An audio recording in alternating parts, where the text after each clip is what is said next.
श्री महावीराय नमः। जय आत्मा, जय आनंद, जय देवेंद्र, जय शिव। जय शशिकांता, जय सरिता, जय अजय, जय मंजूरा। उपाध्याय भगवान श्री जितेंद्र गुरुवे नमः। गुरु कृपा से गुरु चरणों में रहकर ये तुच्छ बुद्धि जो भी स्वीकार कर पाई, कुछ आपके समक्ष रखने का प्रयास करूं। श्रवण भगवान महावीर स्वामी की पावन पवित्र आनंददायिनी कल्याणकारिणी वाणी आप श्रवण कर रहे हैं। महासती मैना सुंदरी और श्रीपाद के परम पावन जीवन चरित्र के माध्यम से आपने सुना पंच परमेश्वरी भगवान 9 पद नवकार मंत्र के जाप के प्रभाव से किस प्रकार श्रीपाद का कुष्ठ का रोग दूर हुआ, किस प्रकार उसके पास खड़े रहने मात्र से विद्याधरों को सिद्धियां प्राप्त हुई, कैसे नवकार मंत्र का ध्यान करने से धवल सेठ के रुके हुए जहाज चल पड़े, और कैसे बब्बर कोट की राजकुमारी से विवाह हुआ, और वहां के बाद रत्न द्वीप, रत्न संचय नगर, राजा के बिगड़े हुए हाथी को काबू में किया, और राजा की बेटी रत्न मंजूषा के साथ श्रीपाद का क्या हुआ। ये कौन सा विवाह है? गुड, तीसरा विवाह। पहला किससे? मैना सुंदरी से, दूसरा मदन सेना, और तीसरी रत्न मंजूषा। धवल सेठ को राजा से बचाया, आदर मान दिलाया। श्रीपाद अपने धर्म के रास्ते पर, सच्चाई, ईमानदारी, भलाई और परोपकार के रास्ते पर चलता जाता, और इसी वजह से उसके पुण्य और भी अधिक बढ़ते चले जाते। पर धवल सेठ श्रीपाद के ऐश्वर्य को देख देख कर जल रहा है। ईर्ष्या की आग में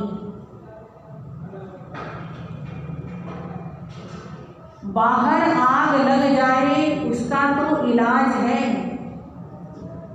पर अंदर में ईर्ष्या की आग लग जाए तो उसका कोई इलाज नहीं। व्यक्ति दिन रात ईर्ष्या की आग में पिघ पिघ करके जलता रहता है। यह आग जिसके अंदर लग जाती है उसके सारे सुखों को समाप्त कर देती है। ईर्ष्यालु व्यक्ति ये नहीं देखता कि मेरे पास कितना कुछ है, उसकी नजर दूसरे पे रहती है, दूसरे के पास कितना कुछ,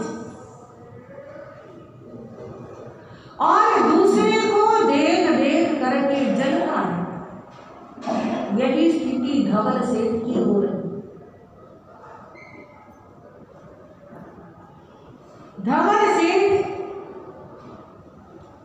अपने व्यापार के सारे कार्य पूरे करता है, अपना लाया हुआ माल बेचता है, दूसरा माल खरीद के जहाजों में भरता है, खूब मुनाफा होता है। धन कमाने का जितना लक्ष्य वो लेकर के आया था उससे कई गुना ज्यादा धन प्राप्त होता है, पर मन को शांति नहीं। एक दिन श्रीपाल के पास आया, कहने लगा इस द्वीप पर रहकर जितने काम करने थे सारे काम हो गए, अब हमें यहां से चलना चाहिए। श्रीपाल भी कहने लगा ठीक है, 2 दिन में, 4 दिन में, 10 दिन में क्या करता हूं, चलने की तैयारी करता हूं। अपने ससुर जी से, राजा से कहता है कि अब हमें यहां से जाना है, विदाई दीजिए। राजा रानी मन में विचार करते हैं, विदाई तो देनी ही पड़ेगी। बेटी तो पराया धन होती है, उसे तो भेजना ही पड़ेगा। खूब सारा दान दहेज दिया, और जितना दान दहेज दिया उससे भी ज्यादा अपनी बेटी को शिक्षाएं प्रदान। ध्यान रखना, माता पिता अपनी बेटी की शादी में कितना भी धन दे दें,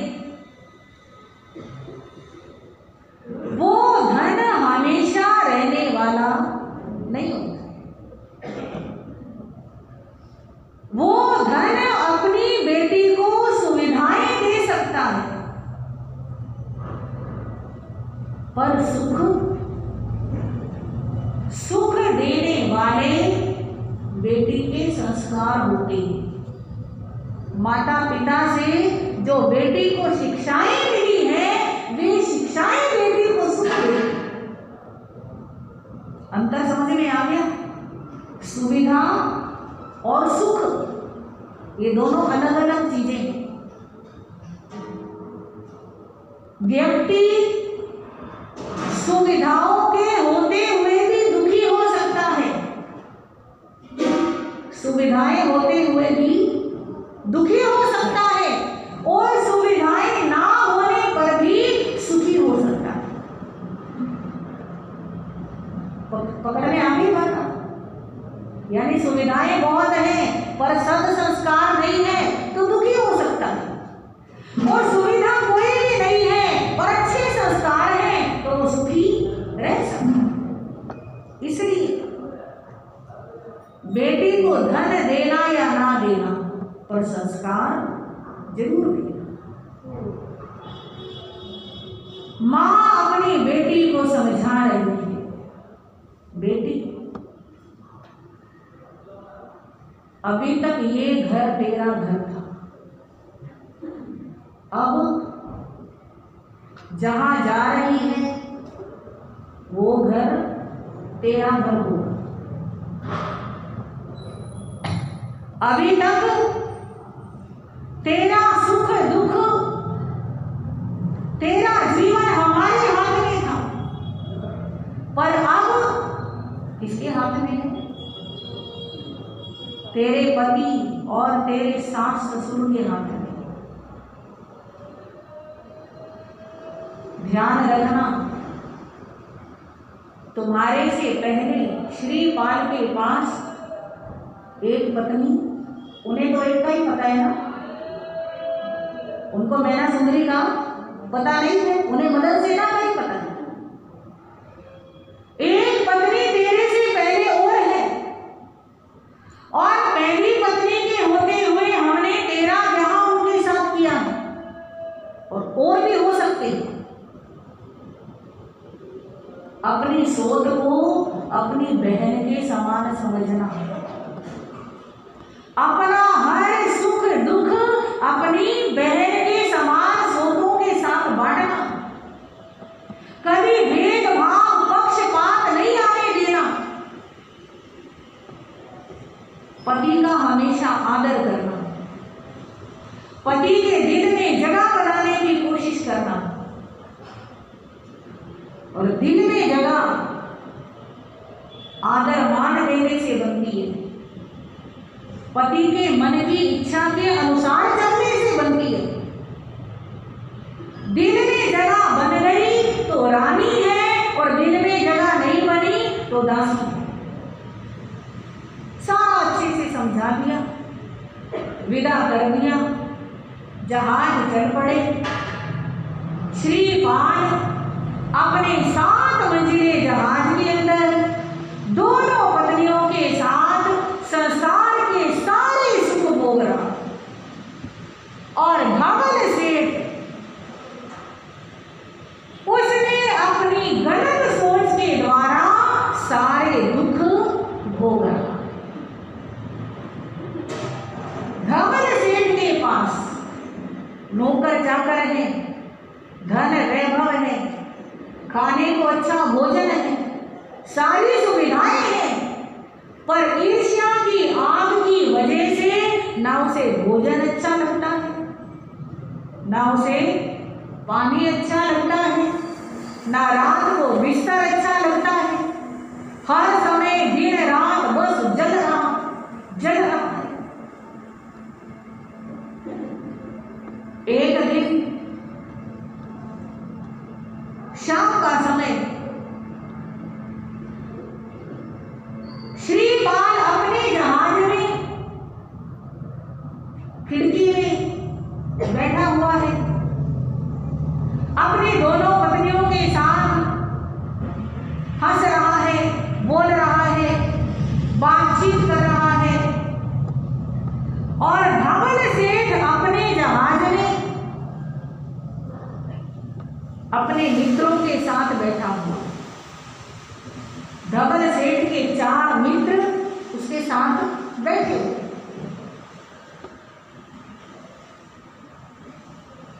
श्रीपाल अपनी पत्नियों से कहने लगा कि तुम हर तरह से मेरे साथ खुश हो, कभी तुम्हारे मन में ये विचार नहीं आता ये श्रीपाल है कौन, इसके माता पिता कौन है, ये कहाँ का रहने वाला है, कभी मेरा परिचय जानने की आपके मन में इच्छा नहीं आती? तो दोनों पत्नियां कहने लगी इच्छा तो आती है, पर सोचते हैं कि जब आपके साथ ही है तो आप अपने आप ही अपने घर भी लेकर के जाओगे, अभी तो परदेश में है, आप अपने आप ही बताओगे, अपने परिवार वालों से मिलवाओगे। ये सोच करके हम आपसे पूछते नहीं, पर अब बात चली है तो बता ही दीजिए। अब श्रीपाल अपने बचपन से लेकर के अभी तक की सारी घटनाएं अपनी दोनों पत्नियों को बताता, मैना सुंदरी के बारे में बताता है, मैना सुंदरी की तपस्या के बारे में बताता है, उसकी साधना के बारे में बताता है, और कहता है महामंत्र नवगान ऐसा मंत्र है जिसे मिल गया उसके बारे न्याय। आज तक मेरे जितने काम बने हैं वो सब किसकी कृपा से बने हैं? नवकार मंत्र की कृपा से बने हैं। उन दोनों पत्नियों को नवकार मंत्र याद कराता है, उनकी महिमा सिखाता है, और साथ ही साथ कहता है कि ये जो धवल सेठ है, अगर आज मैं यहाँ आया हूँ, आपसे मिला हूँ, आपका विवाह मेरे साथ हुआ है, हमारे संबंध जुड़े हैं, तो उस सारे कार्यक्रम का श्रेय किसको जाता है? धवल सेठ को लेकर, अगर धवल सेठ मुझे अपने साथ नहीं लेकर के आता तो फिर मैं तुमसे मिलने वाला पता नहीं कहाँ होता। इसलिए मैं धवल सेठ का अपने पिता के समान आदर करता हूं। आप भी अपने मन के अंदर धवल सेठ के प्रति एक आदर का स्थान रखना, पिता के समान आदर नहीं, मन में कोई शंका मत रखना। इधर श्रीपाल धवल सेठ के प्रति अपनी पत्नियों के मन के अंदर आदर का भाव पैदा कर रहा है, और उधर धवल सेठ अपने मित्रों के साथ बैठा। जब खाना पीना अच्छा नहीं लगता, रात को नींद नहीं आती, भूख प्यास नहीं लगती, चेहरे पर हर समय उदासी रहती है, चेहरे की लालिमा कालिमा में बदलने लगी है, तो मित्र पूछते हैं क्या बात है सेठ जी, लगता है आपका स्वास्थ्य कुछ ठीक नहीं, हमें बताएं क्या समस्या है। अब धवल सेठ अंदर से जना मुना बैठा था, विचार बहुत थे मन के अंदर, और आज मित्रों ने पूछा तो अपने मन की सारी बात मित्रों को बता।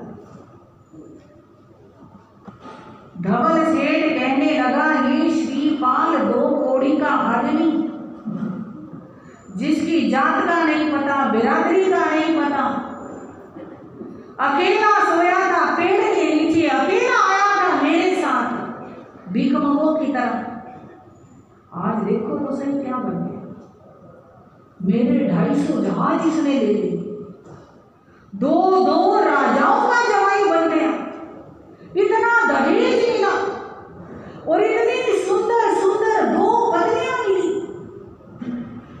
देखो तो सही क्या था और क्या बन गया। इसे देख देख कर मेरी 2 छाती पे सांप लौटता रहता है, इसको देख देख करके मेरा बस नहीं चलता, मेरा मन करता है मैं इसको मार। बड़ा क्रोध, बड़ी ईर्ष्या, बड़ी आग, और जितना मन में गुबार था सब निकाल दिया। मित्र कहने लगे, सेठ जी आपने सत्य के एक पक्ष को देखा है, थोड़ा दूसरे पक्ष को भी देखो। श्रीपाल को क्या क्या मिला वो तो आपने देख लिया, पर आपको क्या क्या मिला जरा वो भी तो देखो। अगर ये नहीं होता तो आपके जहाज चलते ही नहीं, वहीं पड़े रहते, कैसे व्यापार करते, कैसे आगे बढ़ते। इसने जहाज चलाए, फिर बब्बर कोट के राजा के बंधन से आपको आजाद कराया, आपको आपका सारा मान दिलवाया, वो तो आपने ही 250 जहाज इसको दिए हैं, इसने तो सारा आपको दिलवाया। और फिर रत्न संजय नगर के राजा के यहाँ भी सजा मिलने से बचाया। इसके कितने उपकार हैं आपका, आपको इसके उपकार याद करने चाहिए।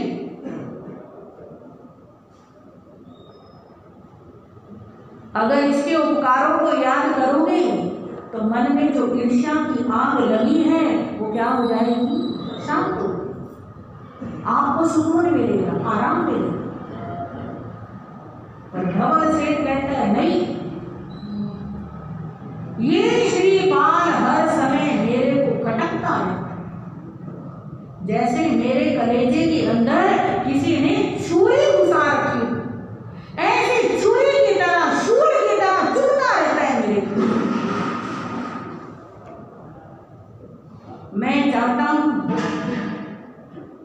ये अकेला आया था, इतना सब कुछ इसने बना लिया, इस अकेले को मार दिया जाए किसी तरह तो ये सारे जहाज और ये दोनों रूपवती स्त्रियां मेरे को प्राप्त हो जाएंगी, मैं मालिक बन जाऊंगा और मैं मन चाहे भोग भोगूंगा। ये बात सुनी तो मित्रों ने कानों को हाथ लगाया। ओहो, आप तो बहुत ज्यादा आगे तक बढ़ गए। उपकारी को मारने की भावना और उसकी पत्नियों को, उसके धन वैभव को कब्जाने की भावना बहुत गलत है। मित्र कहने लगे, क्षमा करना मित्र, आपके विचार तो बहुत ज्यादा गलत हो चुके हैं और इस कार्य में हम तुम्हारी कोई मदद नहीं कर सकते। हम आपको यही सलाह देंगे,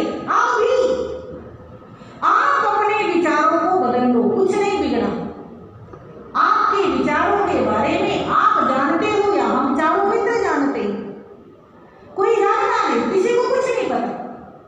अपने विचारों को बदलना अपने हाथ में होता है। आप अपना ध्यान दूसरी तरफ लगाओ, आप अपना ध्यान वहां से हटाओ, आप उसे देखो ही मत। वो अपने जहाज में मस्त है, आप अपने जहाज में मस्त हो, आप अपने व्यापार से काम रखो, वो अपने काम से काम रख रहा है, कोई दिक्कत ही नहीं है। अगर आपको वो पसंद नहीं है तो उसके पास उठना बैठना कम कर दो, उसे बातचीत करना कम कर दो। पर ये जो आपकी सोच है कि मैं उसे मारकर सारी संपत्ति का और उसकी पत्नियों का मालिक बन जाऊं, ये बहुत गलत है। इसे आप निकाल दो अपने मन से। मान लो बाई चांस हमने मिलकर कोई षड्यंत्र रचा, हमने कुछ कदम उठाया और श्रीपाल को भनक पड़ गई, उसके तो पुण्य इतने तेज हैं। हाँ जी, दो दो राजाओं का जवाई है, ये समझ लेना। बोटी बोटी अलग हो जाएगी, कुछ नहीं बचेगा। हम तो आपको समझा रहे हैं, मित्र होने का फर्ज अदा कर रहे हैं। धवल सेठ उस समय चुप हो गया उनकी बातें से कि ये मेरे बिल्कुल खिलाफ हैं, तो अब आगे बोलने का कोई फायदा नहीं। धवल सेठ मन में सोचता है, मित्र मेरा साथ नहीं देंगे, अब जो करना है वो मेरे को खुद को करना। जब धवल सेठ चुप हो गया तो वे मित्र भी उठ करके चले गए। अब मित्र उठ करके चले गए हैं, धवल सेठ बैठा है, सोच रहा है क्या होगा, कैसे होगा, क्या करूं क्या ना करूं, दिमाग दौड़ा रहा है, कोई उपाय दिमाग में आ नहीं रहा। इतने में उन चारों में से एक मित्र फिर से धवल सेठ के पास आया। ऐसा कह सकते हैं, चार मित्रों में से तीन तो मित्र थे और ये जो अब धवल सेठ के पास आया है ये मित्र नहीं है, ये मित्र के रूप में शत्रु,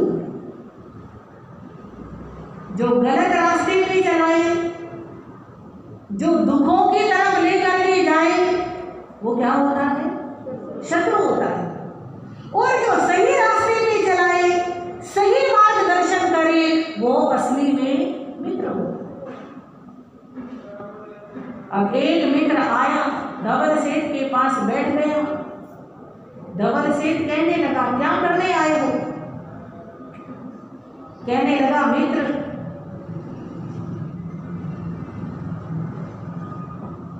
मैंने आपकी पूरी बात सुनी, मित्रों की भी बात सुनी, सारा कुछ सुन करके समझ करके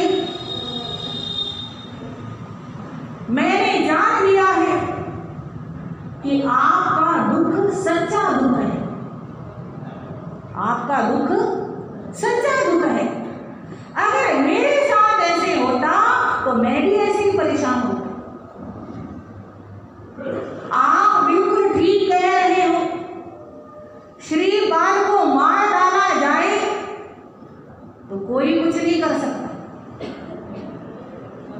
ये जो 3 मित्र है ना, अभी अभी इतना ज्ञान झोंक रहे थे, इतना कुछ समझाने की कोशिश कर रहे थे, ये मित्र नहीं है, इन पे विश्वास मत करना।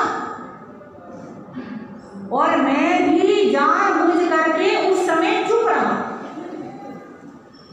जब ये मित्र बोल रहे थे तो मैं बीच में बोला नहीं। मैं यही सोचता रहा कि ये उठ करके जाए तो मैं आपके पास आऊं। मैं आपका सच्चा मित्र हूं, मैं आपका साथ दूंगा। कोई सारी दुनिया एक तरफ हो जाए, मैं आपके साथ हूं। मेरे को बताओ क्या चाहते हो, क्या करना चाहते हो। अब धवल सेठ का फिर हौसला बढ़ा, फिर कहने लगा बस एक ही चीज चाहता हूं, किसी तरह श्रीपाल मरे और उसका सारा कुछ हिस्सा हो जाए मेरा। कोई बात नहीं मित्र, कौन सी बड़ी बात है, चुटकियों में काम हो जाएगा। कहते काम कैसे हो जाएगा,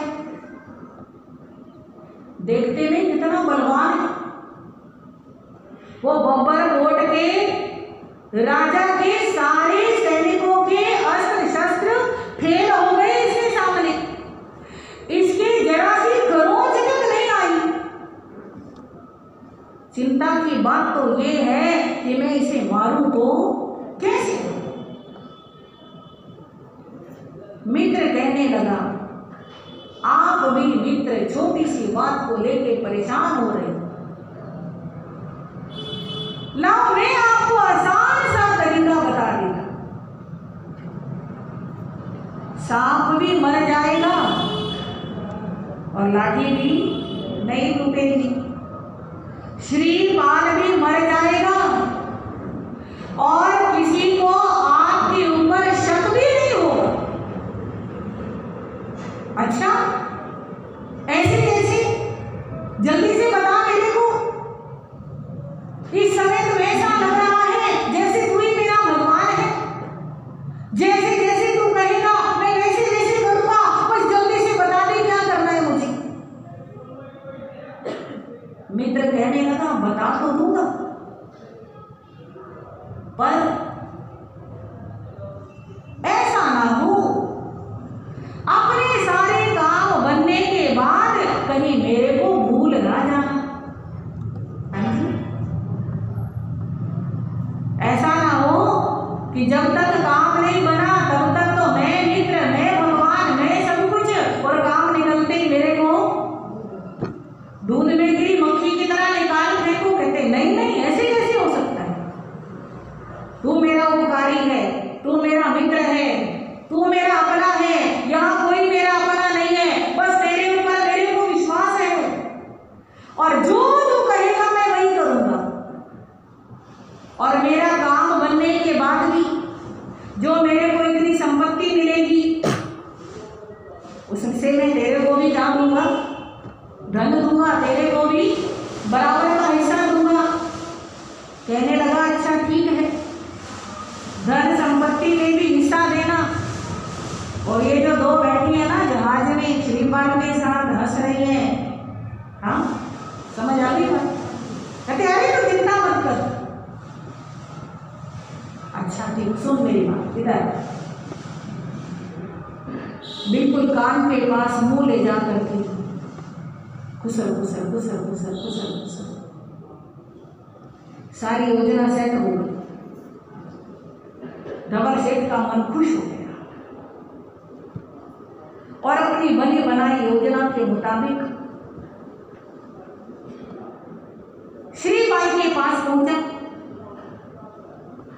श्रीपाल जी आप तो बड़े पुण्यवान हो, आप तो बड़े महान हो, आपके बड़े उपकार है मेरे ऊपर। चापलूसों से सावधान, किसी का घर तोड़ना हो, किसी के नुकसान पहुंचाना हो तो चापलूस लोग ऐसे करते हैं। सास बहू की बिड़ानी हो, बहू के पास जाएंगे तो उसके हो जाएंगे, सास के पास जाएंगे तो सास के हो जाएंगे। सावधान, कोई व्यक्ति मीठे मीठे बोल बोल रहा है, चापलूसी कर रहा है, प्रशंसा कर रहा है, अलर्ट हो जाना, जरूर कोई ना कोई राज है। प्रशंसा को मीठा जहर कहा जाता है। प्रशंसा को मीठा जहर, जहर का नाम क्या है? जहर का नाम क्या है? मारना।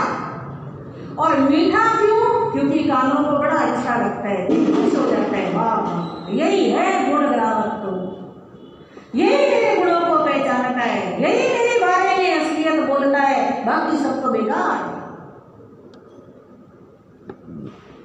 बड़े मीठे मीठे शब्द, बड़ी चापलूसी। अब श्रीपाल मन से सरल सज्जन आत्मा, जैसा व्यक्ति खुद होता है उसको दूसरे भी वैसे ही नजर आते।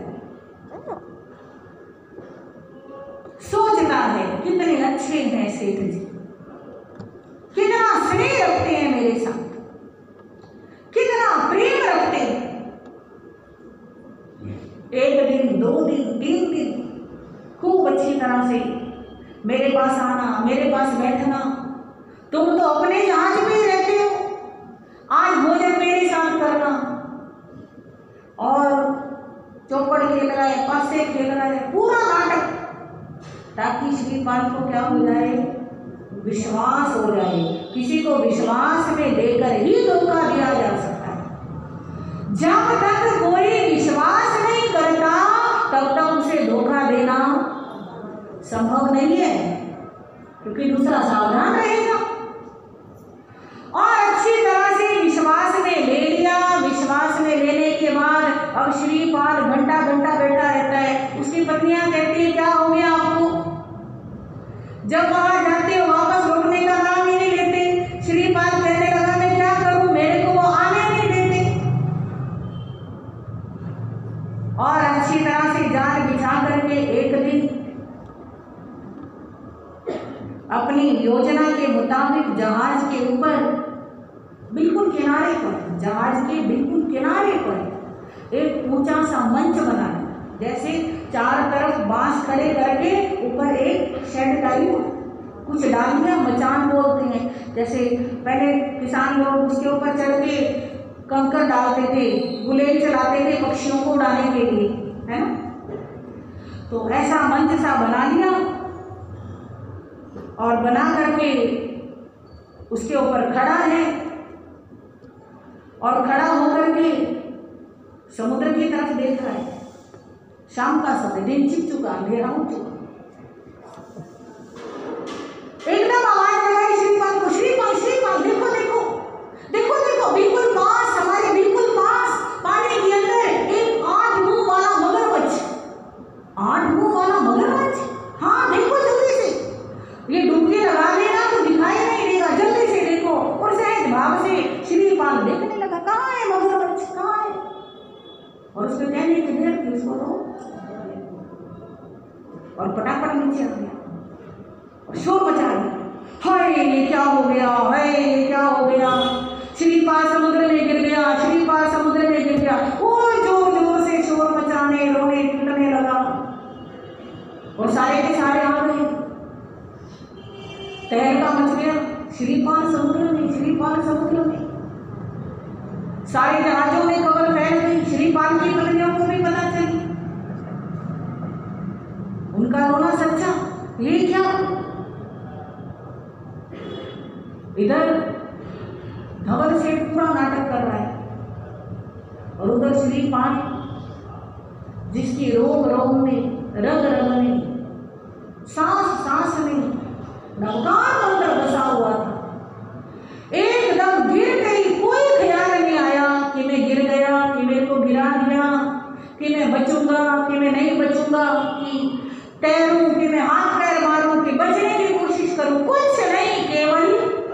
नौका पर।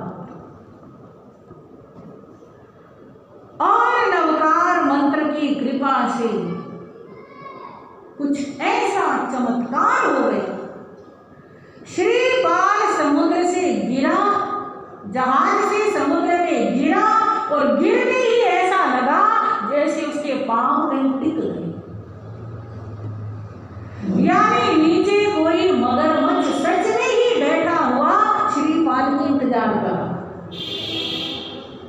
श्रीपाल को खाने के लिए नहीं, श्रीपाल को बचाने के लिए। बिल्कुल 1 मिनट भी नहीं लगा, 1 मिनट से पहले ही मगरमच्छ उसके नीचे आ गया। जैसे इंतजार कर रहा था कि श्रीपाल आए तो मैं उसे लेकर के किनारे तक पहुंचाऊं। मानो एक कुदरत ने, धर्म की शक्ति ने एक नौका, अदृश्य नौका उसके लिए बना रखी थी। श्रीपाल उस मगरमच्छ की पीठ के ऊपर लेट जाता है और मगरमच्छ अंदर ही अंदर, पता ना चले किसी को, ऊपर तो आया ही नहीं। ऊपर किसी ने देख लिया क्या श्रीपाल जा रहा है तो पता चल जाएगा। अंदर ही अंदर ले गया है उसको। श्रीपाल मूर्छित हो चुका है, मूर्छा में भी नवकार मंत्र चल रहा है सांस सांस। ऐसा होता है, झूठ नहीं है ये। जिसने खूब अभ्यास किया है, जाप किया है, जिसने खूब ध्यान लगाया है, उसकी सांस सांस में नवकार मंत्र चलता है। वो मगरमच्छ समुद्री रास्ते से अंदर ही अंदर चलते चलते कंकु नामक द्वीप पर पहुंचा है और कंकु नामक द्वीप के किनारे पर ले जा करके श्रीपाल को ऐसे उलट दिया, हाँ जी, जैसे कोई करवट ले लेता है। जरा सी भी पीड़ा नहीं, तकलीफ नहीं, बस उसको वहां छोड़ा और मगरमच्छ फिर से पानी। धर्म के प्रभाव से भक्षक भी रक्षक बन जाते हैं। मगरमच्छ तो जिंदा इंसान को निगल लेता है, मगरमच्छ को चबाने की जरूरत नहीं होती। पर जहां धर्म साथ में है वहां मगरमच्छ जैसा जीव भी क्या हो गया, सहारे किनारे पर पहुंचा दिया। इधर श्रीपाल की पत्नियां दुखी है, परेशान है, सोच रही है अब हम भी जी करके क्या करें, हमें कुछ नहीं पता कहाँ जाना है, क्या करना है, कोई हमारे सिर पर नहीं बचा। श्रीपाल ने परिचय तो पूरा दिया है, अपने माता पिता का, अपने नगर का, अपनी पहली पत्नी का सारा कुछ बताया है। पर वहां कैसे पहुंचेंगे, कैसे मिलेंगे, क्या कहेंगे, कोई हमें पहचानेगा, स्वीकारेगा, नहीं स्वीकारेगा। सास ससुर कहेंगे जब बेटा ही नहीं रहा तो बहुओं का हम क्या करें, हमारा तो कोई नहीं रहा। दोनों दहाड़े मार मार कर रो रही हैं और धवल सेठ नाटक करने के लिए उनके पास भी आ गया है। अरे ये क्या किया भगवान ने, ये तो बहुत बुरा हुआ, श्रीपाल चल बसा, ये उसकी कोई जाने की उम्र थोड़ी थी, ये तो बहुत बुरा हुआ। तुम्हारा क्या होगा, मुझे तो तुम्हारी चिंता खा रही है। मैं तो ये कह सकता हूँ कि कोई बात नहीं, जो होना था वो हो गया, अब सारी चिंता छोड़ो, अब तो तुम बस मेरे को ही अपना मान लो।